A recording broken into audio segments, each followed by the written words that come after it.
Let's bring you more news now from the International Criminal Court. That breaking news that we brought you a short time ago, an International Criminal Court prosecutor says that there is reasonable grounds to believe the Israeli Prime Minister Benjamin Netanyahu bears criminal responsibility for war crimes and is seeking an arrest warrant for him and others. Our international affairs correspondent Alex Rossi is with us.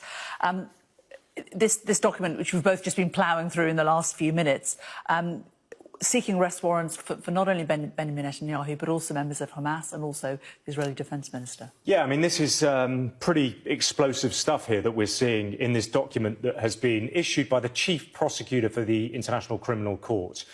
Now, what's happened, the kind of background to this is South Africa and other countries asked for an investigation. It's now been looked at and they've gone through the evidence. And the chief prosecutor, Karim Khan, says, on the basis of evidence collected and examined by my office, I have reasonable grounds to believe Yahya Sinwar, he's the leader of Hamas in Gaza, Mohammed Daif, a military commander in Gaza, and Ismail Haniyeh, who's the head of the Hamas political bureau. They bear criminal responsibility for October the 7th and what has happened. And the charges that are being looked at, the allegations are, very, very serious. Extermination as a crime against humanity, murder, taking hostages as a war crime, rape and other acts of sexual violence and torture. But in this same document, there are also allegations being made against Benjamin Netanyahu, who's the Prime Minister of Israel, and Yoav Gallant, the Minister of Defence of Israel. And these are what they're accusing these two men of: starvation of civilians as a method of warfare, as a war crime; willfully causing great suffering or serious injury; willful killing; intentionally directing attacks against the civilian population; extermination; and persecution as a crime against humanity.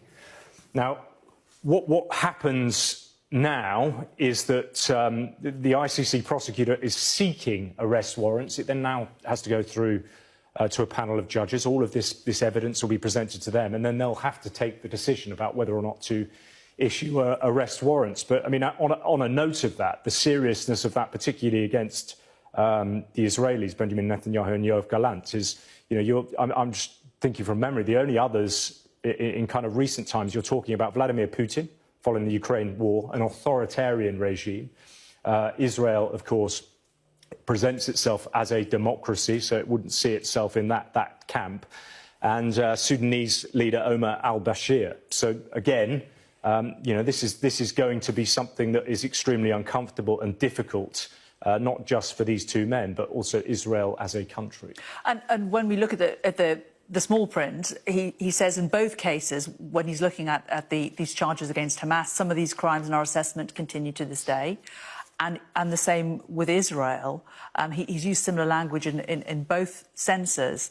And my eyes were drawn to this paragraph. Israel, like all states, has a right to take action to defend its population. That right, however, does not absolve Israel or any state of its obligation to comply with international humanitarian law, notwithstanding any military goals they may have. This means Israel chose to achieve them in Gaza. The means Israel chose to achieve them in Gaza are criminal.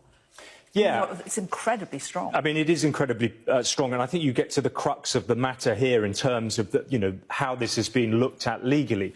The issue, of course, isn't about launching the war. Remember, Israel experienced an atrocious terrorist attack on October the 7th. It wasn't that they didn't have the right to defend themselves. It was the manner in which they chose to do it. And wind back to the morning of October the 7th, when the world was waking up and we were starting to see some of those images from southern Israel about what had been, what Hamas had done.